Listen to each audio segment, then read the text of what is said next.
Srinivas Garu, are you able to hear? Yes, I can. Loud and clear. Fantastic. Srinivas, can you come into the middle of the screen if you don't mind? Yeah. Better? Yes, perfect. Right. I think we have, maybe your light is little bit reflecting, Mr. Yeah, I'm Srinivas. trying to see what I can do about that. Okay. Just give me a second. Okay. Give me a second. You might be able to angle it a different. Yes. Yep. Okay. How is this morning, Ali? It's a fun morning. Two of my team members, I think I mentioned that they were due in the next probably month to go out on maternity leave. They both went out on maternity leave Tuesday night at the same time. So we are a little scrambly right now. That's much better. Yes. It's better now. So I saw your email, Ali. I'll reply back to that. So I just got to Atlanta, settling down. So yeah, moving here and there and, catching up with work. Fantastic. So I met MSR. So is it okay, Srinivas Garu, if I call MSR? Perfect. So I met him personally in T-Hub. It was great to meet him. So probably I'm looking forward to meet you very soon. I'm excited to meet in person. Yes. Sure. We'll do that. So we have 2 minutes. Lalesh, are you there?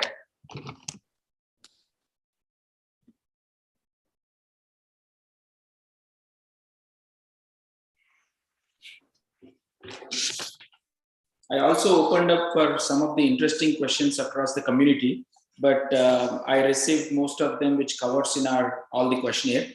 But one interesting thing was lot of innovation is done, but it's basically Save Soil. I don't know if you have heard, Save Soil is one of the, what I can say, awareness program is done by Sadhguru. Ali, MSR might be known about it, he knows. Yeah. So Lalesh, we have 2 minutes, okay? Yeah, within 1 minute again, I'll call you and then we'll start, okay?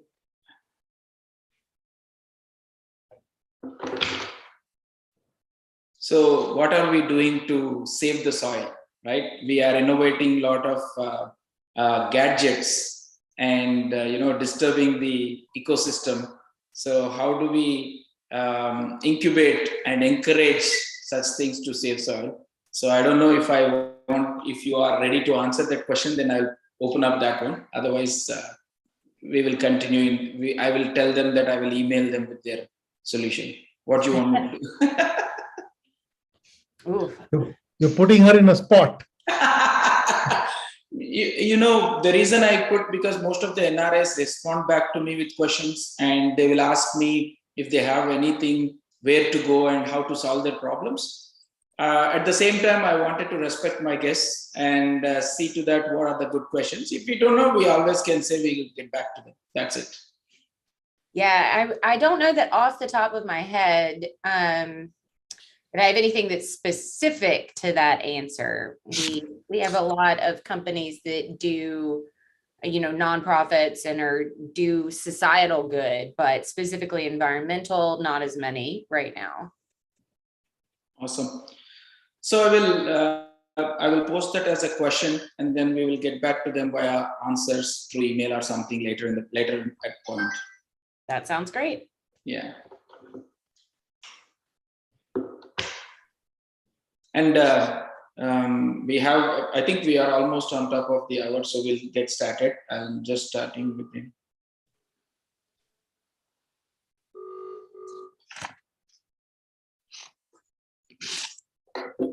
Lalesh, ready? Okay. Shall I start? Okay.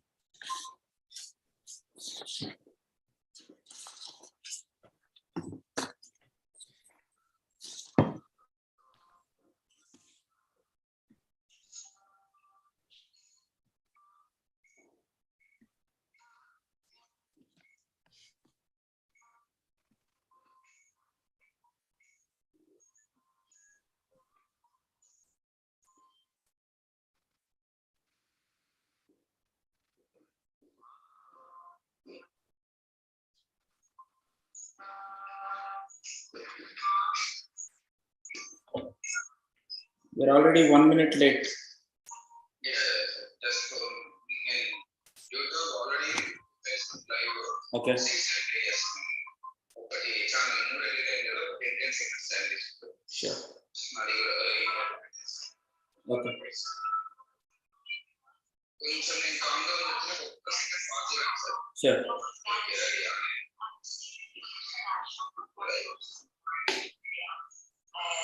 It's just so wonderful. I get to learn with all kinds of artists, celebrities, whether that's babies.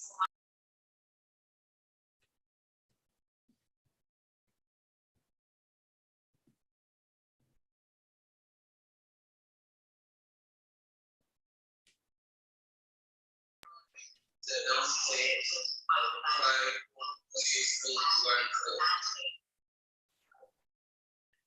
Welcome to Mana TV and TV5. All the viewers, back to Insight with Praveen Puram, with all the informational live shows with great people in the community. Today, we have esteemed guests from the Startup Incubator. Our topic would be disrupting global startup incubators. We have Ali Merritt from Atlanta Tech Village and Mr. Srinivas Rao, called as MSR. He is the CEO of T-Hub.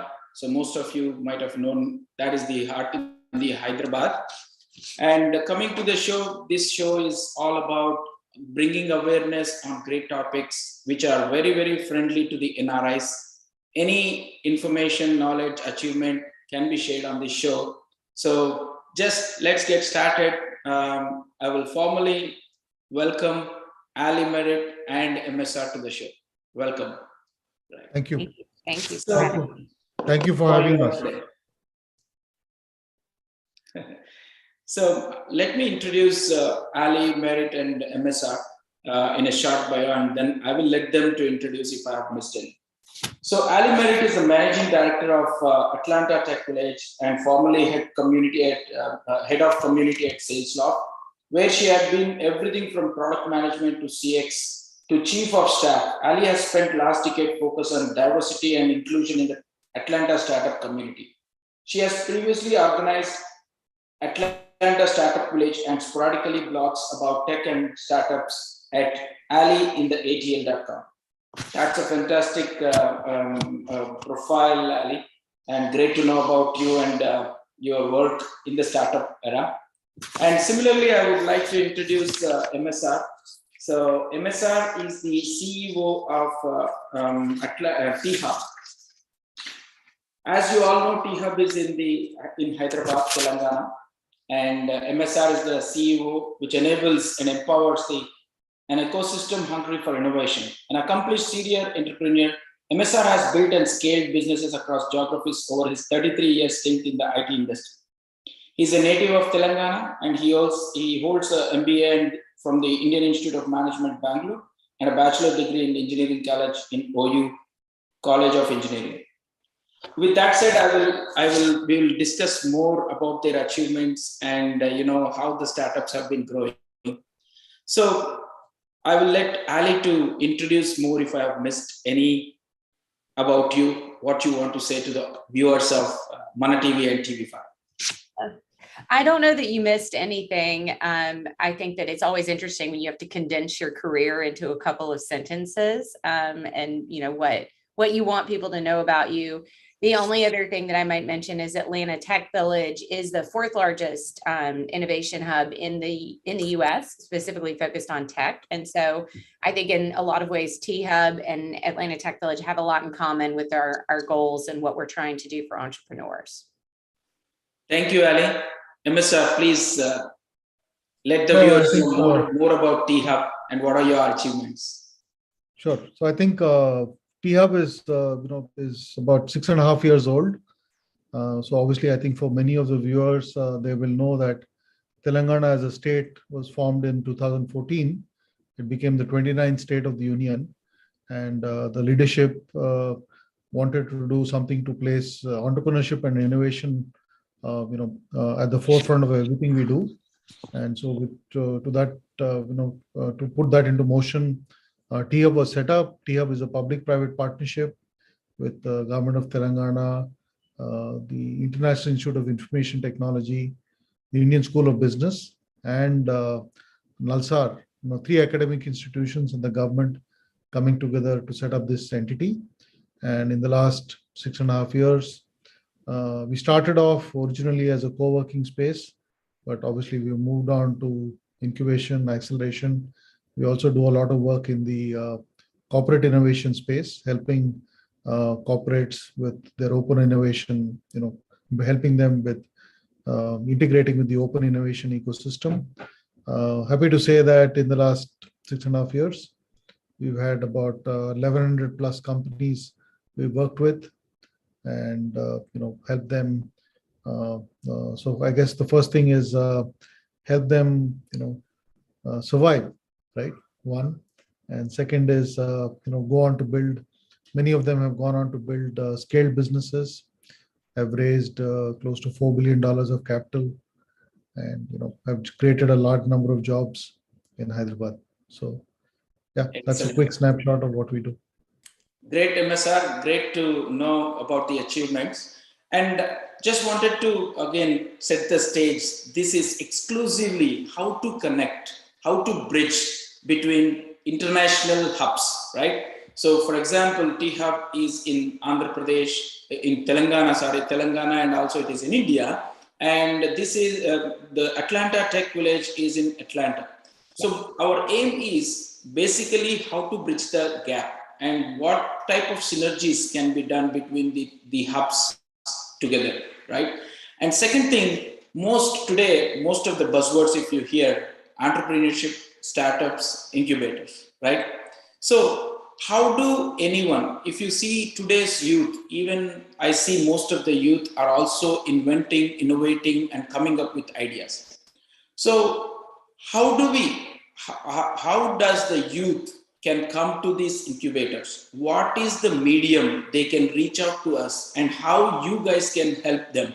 So that's the first question we will start, because that is a basic question. If anyone have an idea what they have to do and how they have to connect.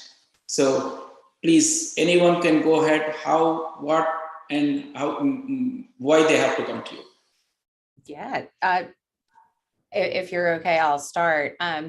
So we do have our initial focus for Atlanta Tech Village is primarily Atlanta, and then by extension, the Southeast. We are trying to create opportunity in the South, specifically because it is frequently an underrepresented area of the country, and try to reach out to people who aren't in Silicon Valley and can't afford to live in San Francisco, for example.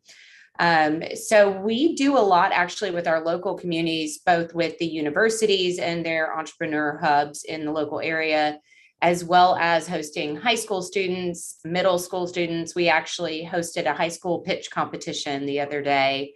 And we send our founders and our investors who are affiliated with the village, as well as our mentors and advisors, into the community to try and make sure that we are providing resources and creating that connectivity. Because so much, especially in the United States, around being able to fundraise for your startup and know where to go and find those resources is around who you know. And a lot of youths don't start with that level of connection. So we're trying to help build that connectivity to begin with. Anybody can reach out and have a tour here. We also host a lot of events, which are currently still, there's a piece of them that are virtual, so they are accessible internationally as well. Although depending on time zone, maybe not as accessible in India, since we have quite a bit of a gap, unfortunately. Absolutely, absolutely, Ali. MSR, you want to add anything around this? Sure. So I think so. To the two or three different ways, we try and build. Any young person with an idea can potentially engage with us. So currently, similar to what I think Ali said, we do have a large college outreach program. We actually run a program, we call it Instilling the Entrepreneurial Mindset, we call it EMC. So we're currently working with about 35 colleges across Telangana. So essentially the intent there is to basically sensitize young people about entrepreneurship and entrepreneurship as a viable career choice. Not everyone needs to go out looking for a job, but potentially, we can figure out how to build and obviously educate them about about the pros and cons of entrepreneurship and all of that. That's one part. And then, so what we do is at the end of these engagements, we typically identify about, typically in each college, we identify about 50 young people who seem to exhibit an entrepreneurial mindset, right? And then we run a kind of hackathon where they can come up with ideas, flesh it out, pitch in front of a jury, and so on. And so essentially, it gives them, and usually there are some small grants available, so that in case there are some of these ideas are potentially convertible to a business, they get the opportunity to do that. So that's one part of it. Now, for people outside of the college system, so suppose there's somebody who's already for example, working somewhere and has got a idea about which most entrepreneurs start with a vision that they want to change the world, right? So so basically, so we have programs. So essentially, the programs, the first program I talked about is a program called, we call it Launchpad, which we work with colleges. And then the kind of this, we think about entrepreneurship as a kind of feeder, right? So you have different blocks at different points in time. So if you've got an interesting idea, then we run a program, we call it Masterclass. The whole intent is to kind of help you suss out the idea, make sure that, many times, many entrepreneurs you'll find take too long to understand whether whatever they're building is something which is sometimes maybe just a Me Too idea, the problem has been solved elsewhere, or it's something which is going to be really hard to scale, right? Or also some cases it's really hard to make money, right? As an example, right? And then after struggling for a couple of years, they sometimes run out of money, or run out of patience, and then decide to give it up all. So the intent of that program is to basically figure out how we can reduce the time for the young person with the idea, to figure out whether it's something which they really seriously want to pursue, building a business around it, right? It's again across both for profit as well as not for profit, right? So you could be a social impact entrepreneur, for example, right? You want to solve for problem around waste management or water management, or or clean energy or whatever. But end of the day, you have to figure out how to convert the idea into something where you can actually build a sustainability around the entity, right? So that's what we really do. So and people can come in through the website. We also, of course, do outreach programs, which I imagine would not be dissimilar to what Ali is doing. Yeah. So we all kind of sing of the same hymn sheet, if you will. Yeah. Absolutely. I think that's, yeah. You want to add something? I would like to add something. I think MSR, you touched on something I think that's important, is that many people have an idea that they want to change the world, but they don't necessarily understand how to make it financially feasible as a business. And that can be one of the hardest things, I think, for people to make that next step. And certainly there are ways to do that with a nonprofit, but it's much more advantageous if you can create a business model that works and self-sustains as well. We do a program called Startup Summer School every summer. So it's every Thursday for 8 weeks. And you start with Entrepreneurship 101, and then you slowly dig into things that are in more specific ways. So building your business case, for example. And we've actually got several teams of parent and teenager who are attending, which is wonderful, that the parents are supporting the teen who wants to learn how to do this. And some of them are actually creating companies together, which is even more wonderful to see these family companies happening. But to your point, providing the vision of here's a great idea, here's how you make it into a business. And that can be, I think, the hardest step for people. Awesome. Awesome, Ali and MSR. So very, very interesting point you have touched. If anyone has an idea, you can go on to T-Hub, or you can go on to Atlanta Tech Village and see if you can be part of the Launchpad or the Atlanta Summer Classes. So what do you think today's world, the young, even from a 7th grader as well, you see the entrepreneurs, right? So do you see our schooling system or the universities are equipped to, have a curriculum on entrepreneurship? Do you think are we ready? So do you want me to go first? Yes, please. Okay. Okay, let's put it this way, right? So if you think about some of the skills which you require to be an entrepreneur, right? I think, we can talk about many of them, but broadly, I think, you can define it as, things around critical thinking, around collaboration, right? Around problem solving, right? Communication, Mhm. and, being able to put a team together, and all of that stuff, right? So I think, to be fair, I think there's a lot to be done, on that front, right? It's fair to say that I think our colleges and schools particularly do not really equip children with these, what you might call 21st century skills, right? Because today, I think it's fair to say that technology changes rapidly. So you can learn a programming language, but you probably need to learn a new one in the next 5 years. Maybe Right. less. Yeah. So Absolutely. I think what's really important is, to focus on things which, since so everything is so fast paced and everything's changing so rapidly, focus on some of these things, as I said, critical thinking, collaboration, community, and communication, and so on. So I'll pause here for Ali, for Ali's reflections.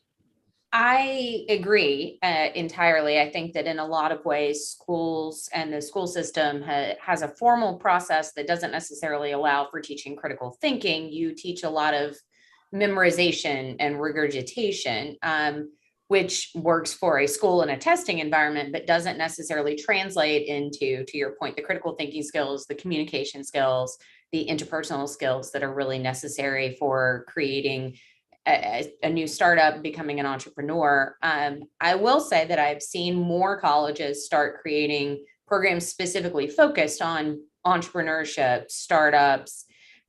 I don't think that maybe college is too late for that almost. I feel that maybe those sorts of programs are going to have a much bigger impact if you're starting in high school, you're starting in middle school, when a lot of children are still feeling very creative. They still have ideas. They haven't yet been taught to only think inside a very small box.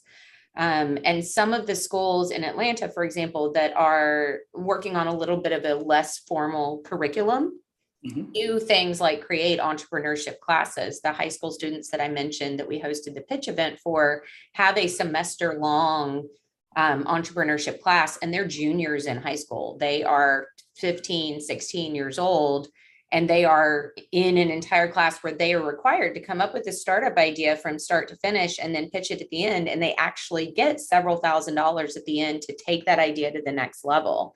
And I think starting at that level or even earlier is critical to creating the next generation of entrepreneurs, because MSR, I completely agree, the critical thinking skills are sort of not as valued when you are just in a testing environment.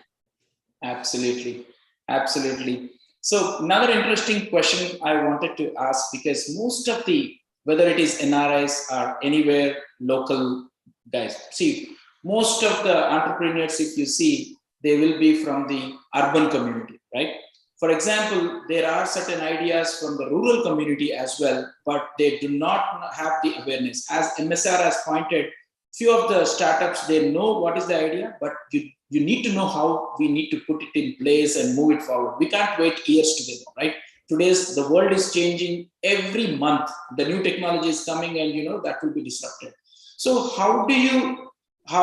what is your recommendation or inputs to any of the entrepreneur? For example, your Launchpad program or the Atlanta semester programs. Do you give them mentorship? It's free, or they have to pay, or what is the cycle you follow? Go ahead. Ali, go first. Go first. So we do several things. Startup Summer School, for example, is I think it's 8 classes once a week. You can sign up for the individual classes. It's $10 a class. Intentionally, we keep it low, and that includes lunch. So we try to make sure that you're getting value for while you're there. And you can actually buy package for a little bit cheaper. So we're intentionally trying to keep it on a slightly cheaper level. If you are already a Village member, it's free to you. But we also offer a lot of free workshops that we do weekly that are free to anybody. And most of those have a virtual component as well. We advertise them, you sign up, you attend, and we have industry experts speaking on everything from personal branding to how to understand a cap table to, just thinking through how to build your business model. And we want to do that so that it is as accessible as possible at a very non-monetary level. We also do a lot of networking events to try and build that communication and that community that MSR mentioned, that are free, that are available. We provide food, we provide beverages, because we want to make them accessible. And we cross promote those to the universities in town, as well as to the startup ecosystem as a whole. And I think an extension of that is also, you don't have to be based in Atlanta to go. So there are people who are living in surrounding areas that are a bit more rural, or not just even a city, but maybe a community that's an hour and a half away that may come into Atlanta for those events. Awesome. Yeah, so I think our approach here has been, we've taken we have an ecosystem in place, which has been built, partly obviously with government support. So we have two other, you might call them sister entities. So we have something called Telangana State Innovation Cell, TSIC. Mhm. And this is the focus of this is largely tends to be on what we call tier 2 and tier 3 cities and towns, and focus on impact entrepreneurship, rural entrepreneurship and things like that, right? So we work closely with the district administrations in those places. So there could be a young person who has an interesting idea, but he doesn't have the advantage which somebody living in a big city has, right? Access to markets, access to mentors, or access to capital, and so on. So that's one part. Then we also have another sister entity. We call it TASK, Telangana Academy of Skilling and Knowledge. So they work closely. They work in about 700 colleges, right? And part of what they do is also this piece around entrepreneurship and so on, right? So we work closely in conjunction with them, right? And then typically, similar to what I think Ali said, we do have lots of these community events where we young, so for example, see, entrepreneurship, a lot of entrepreneurship tends to be about aspirational. It tends to be aspirational, right? So you need to have, people need to feel that people like them, ordinary folks without any particular, advantages of birth or genetics or whatever, right? Can also go out there and become an entrepreneur, right? So they get inspired when they see people similar to their backgrounds, right? Go out there and become successful. So we try and do that a lot and get people to come in, talk to people, do something. Sometimes we call it, we have a lot of what we call these AMAs, ask me anything, right? So people ask you, why did you want to start a business, right? How did you go about it? How did you get your first customer? How did you get your first investor, right? How did you hire your first employee, and so on, right? And then they realize, listen, if this chap who comes from a background very similar to mine, has been able to do it, there's no reason why I can't. So it's the whole role model, storytelling, Representation matters. I completely agree. We try very hard to have a variety of representation, to your point, MSR, so that people see people who are like them and you think, I can do that too. We actually have what we call a Pre-Accelerator. So maybe you have an idea that's just past the back of the napkin stage, but you don't necessarily have much else going with it. And we run 2 cohorts a year of that with 8 to 10 people in each cohort. And it is specifically based on underrepresented founders.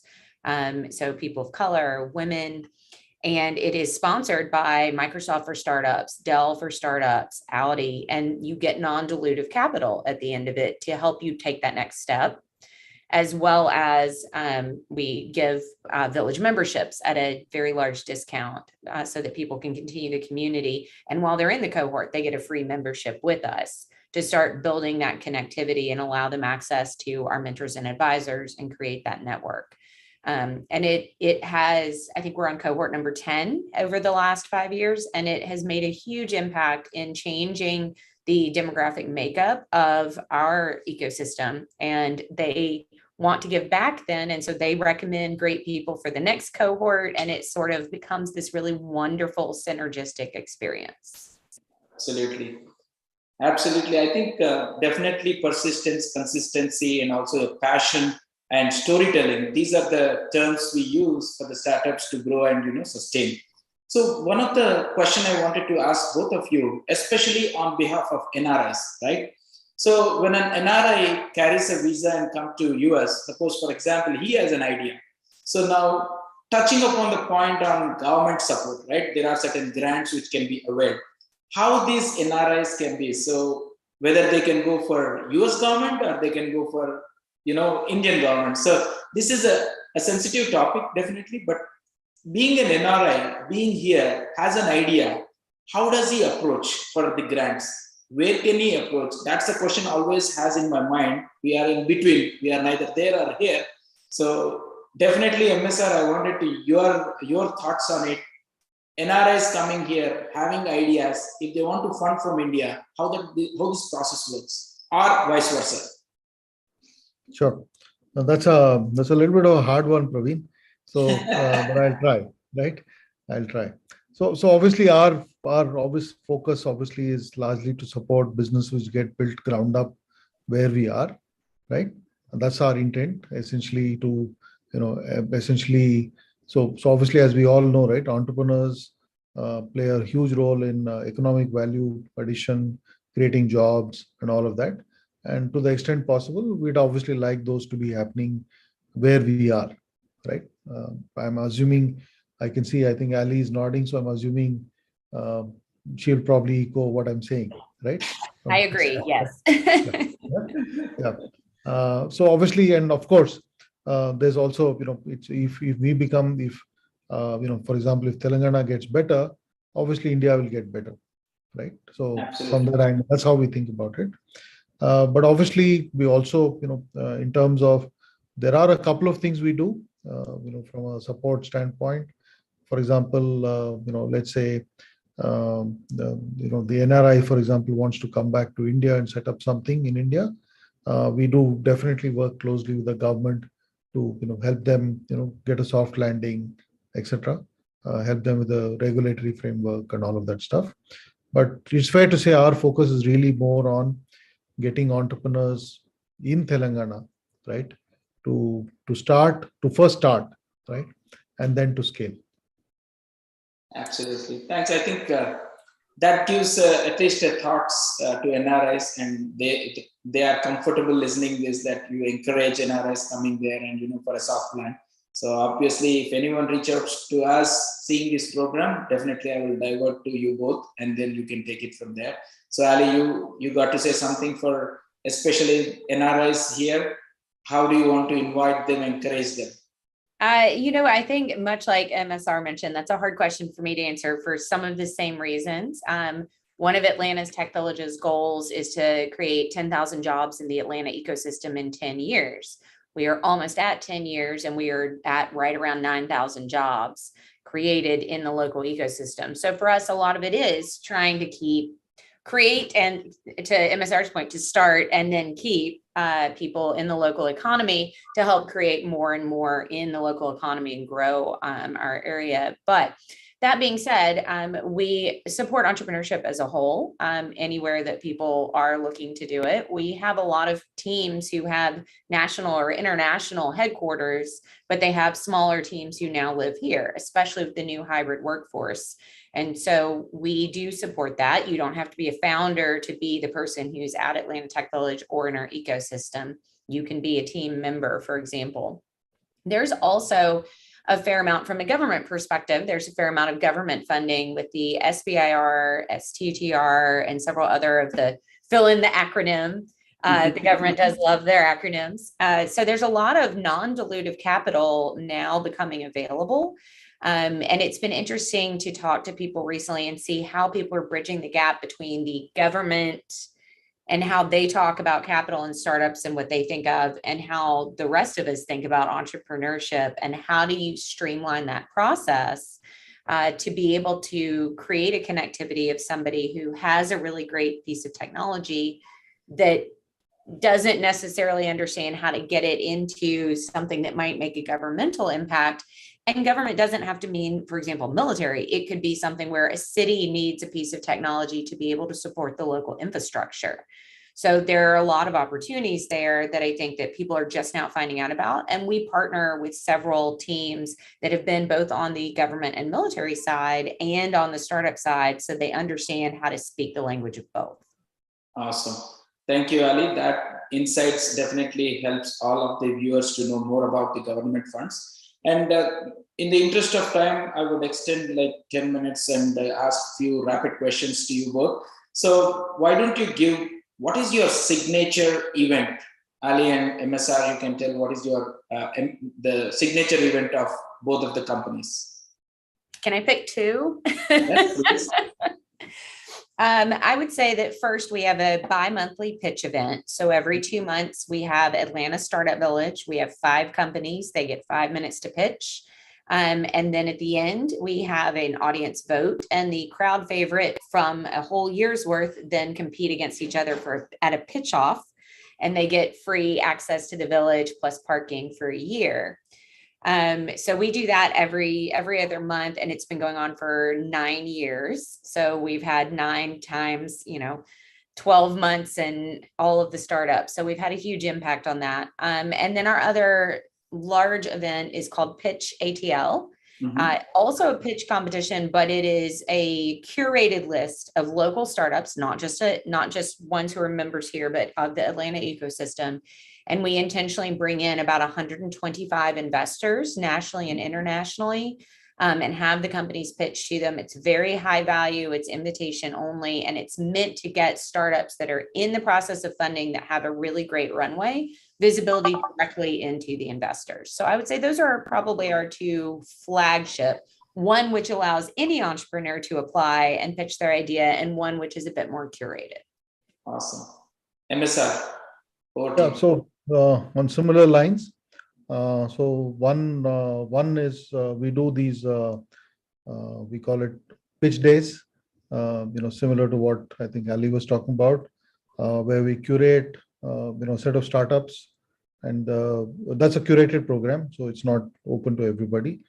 Curate a set of startups which meet a certain criteria, which could be either on the depth of the problem they're solving, revenue traction, kind of customers, kind of team, bunch of parameters we look at, and then we get them in front of investors. And so that's one part, right? And the other one we do is we do an event called Confluence, which is where we bring startups and corporates together.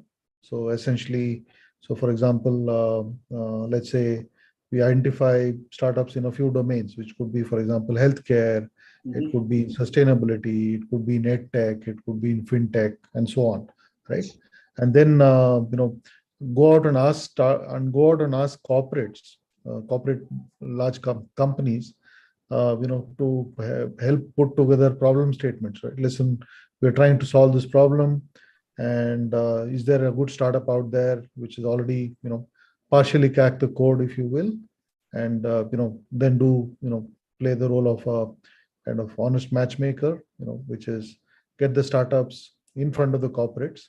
And typically, the outcome we would like at the end of it is if we can get the startups to actually get to a proof of concept, right, with the corporate, right? Or better still, if the corporate says, listen, I'll fund you, right? So that's what we look for. So those are 2 things which we do. Of course, we do a bunch of things. We have sometimes I actually wonder whether we do a lot of events. Same. Great to hear from both of you. And this is the question related to synergy, right, between Atlanta Tech Village and T-Hub. So I'll go with MSR first. MSR, if you were to ask 1-2 things to Ali for helping T-Hub, what would they be?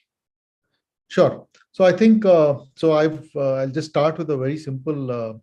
So I have a very simple 6M and 2P framework, which I'll very quickly tell you about. Okay. So for a business to be successful, it needs 6Ms. Okay, and the 6Ms are access to markets, access to money, access to mentors, access to manpower or talent, motivation and mindset, right? And the 2Ps are partnerships and policy support, right? So we do know, particularly for companies in India, the US is the holy grail, right? Particularly if you are in a B2B business, it's hard for you to build scale unless you figure out a way to crack the US, right? So we'll be happy to happy to work with Ali and figure out if there are exchange programs, right? So for example, if there's a startup from India which wants to figure out how to get into the US market and use Atlanta as a route, right? Atlanta, as she said, is the 4th largest hub. It is representative. It's large enough, right? And they need to understand, the nuances of operating, a global business. So that's clearly one option we could look at, and it works the other way too. We have startups. We're currently working with startups from Australia, Korea, and Japan, which are now looking to access the India market. So happy to work with Ali on facilitating a two-way exchange. I love that. Yes, I am in. Let me know how we can send people back and forth and make connections on both sides. Happy to do it. Even if Atlanta Tech Village itself isn't the right fit, we are connected to the other ecosystem hubs. We have several that have even more specialized focuses. And we will be happy to make introductions and connections wherever we need to. Absolutely. Thank you, Ali. Absolutely. Thank you. Thank you, MSR. And similarly, Ali, if you were to, ask MSR a couple of help from the T-Hub, what would they be?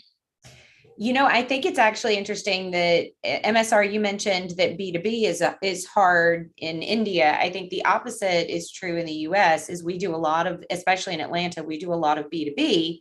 We don't do as much B2C. And so there are a lot of companies that are looking for beta testers. How do we get product market fit and validation? And so I think that it would be really interesting to talk through what would it look like to be able to have some of our companies who are at that stage, who need more access to B2C customers, to see about doing maybe some sort of beta testing exchange with people on your side. That would be lovely.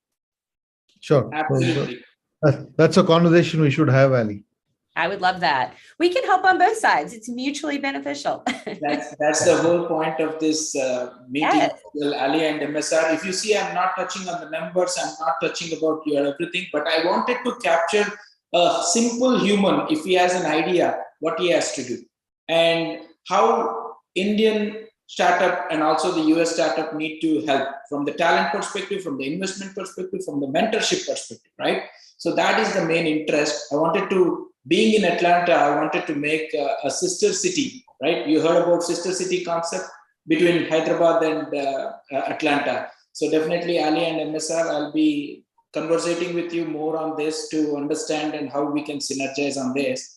And if I were to ask you the top 5 companies, named renowned companies which are incubated in your hubs, what would be there? Ali, I would like you to go first.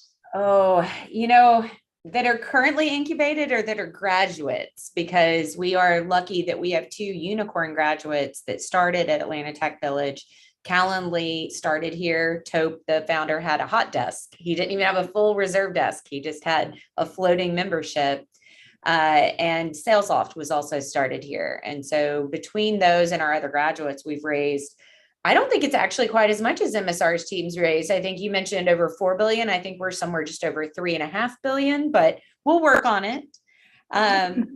We actually have several very interesting companies in the village now. I would say Prize Picks is an interesting company that's fast growing. They focus on online fantasy sports gambling. And that's new in the US because it's only just now becoming legalized. And so they have a very rapid trajectory. We just graduated a company called Assure Sign. We also have quite a few companies that are in the fintech space, and such as Sunday App, which is actually headquartered in the UK, and they help with restaurant payments. We've got a lot. We house just under 1,200 entrepreneurs under our roof, and so it's a wide variety and changes every 30 days, to be honest. How about you, Masa? Okay. Sorry. Yeah, so I think my story is not dissimilar to what Ali said. So we have a number of interesting companies. So, the company which has raised the maximum money is a company called Bizongo, which is into, it's an e-commerce company, and they raised about 187 million or so. Then we have a company called MyGate, which is, we have these gated communities. So basically they do visitor management for them. Then we have an interesting company in the mobility space, basically making electric vehicles, two-wheelers, and actually three-wheelers for transport and cargo. That's a company called Gayam. Then we have companies in the agri-tech space. We have a company called Farmart, which is again, raised about close to 50 million in capital. Yeah, so we have a lot of, and we have now increasingly a number of very interesting healthcare companies. There's a company called Blue Semi, which has built a non-invasive glucometer.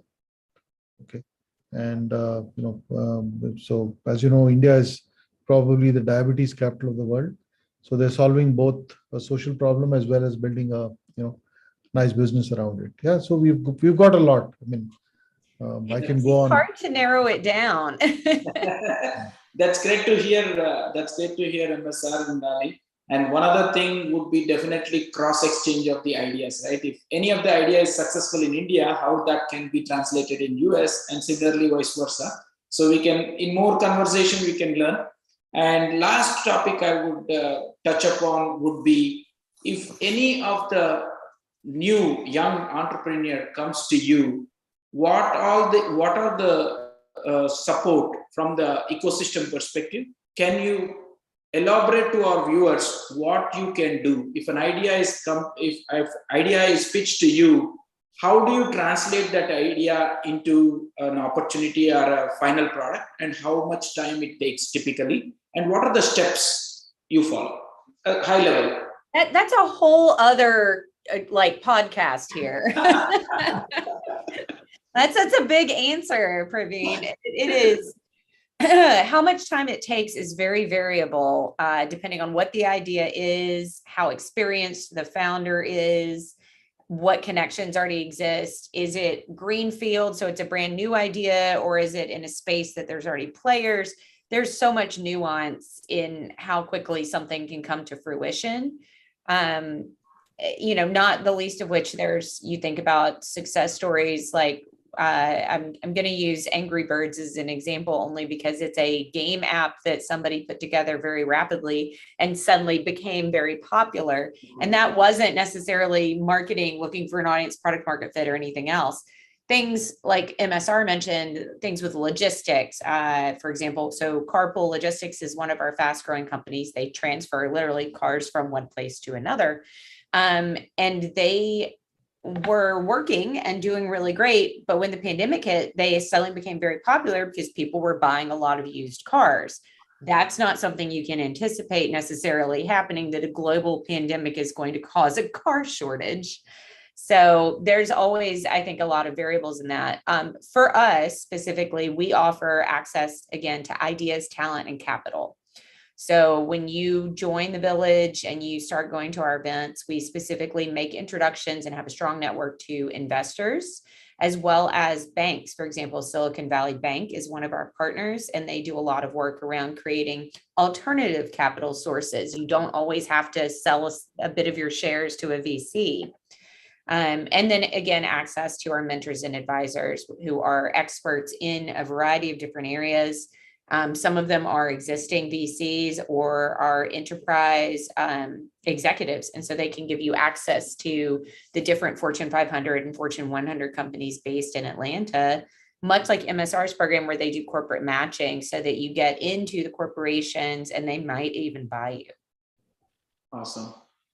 MSR, you want to add anything in this? No, I think pretty much Ali covered everything. I mean, as I said, both of us can, I'm sure, between us, if you give us a chance, we can talk about this till the end of the day.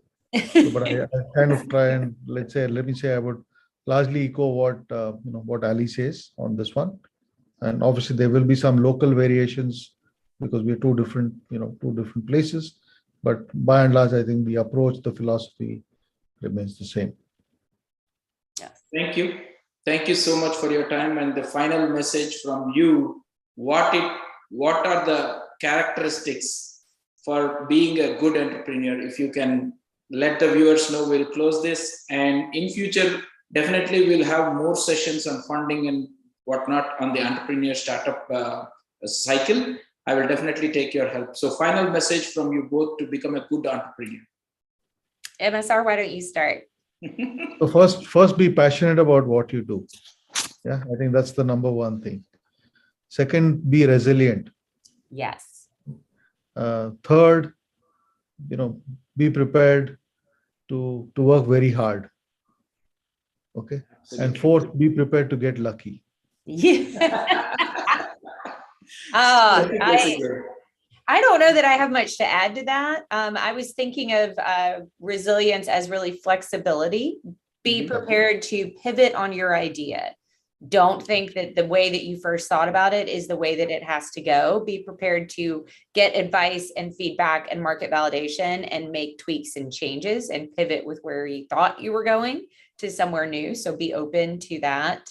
And I would say be ready to wear a lot of hats and learn a lot about a lot of different things, because when you are an entrepreneur, you have to know a little bit about a lot of different pieces. It's running a small business times 100.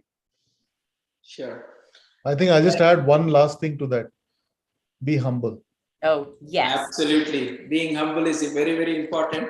And I think, thank you so much, MSR and Ali. Definitely this 45 minutes is not enough to give more insights and inputs to all of our viewers.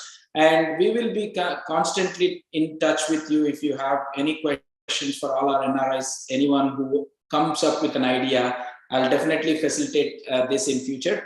And that's all today's shows. Hope the viewers enjoy, and please feel free to reach out to us for any of the questions you have on the startups or entrepreneurship. So MSR, Ali, thank you so much for your valuable time, and have a good night and good day. Thank you. Thank you. And thank you, Ali. Pleasure talking to you. We'll connect offline. And of course, thank you, Praveen, for having me here. And I really enjoyed it. I didn't realize we'd been talking for almost an hour. It's a wonderful conversation. Thank you. MSR, is a pleasure to meet you, and I'm excited about partnership opportunities. Thank you. Look forward. Bye.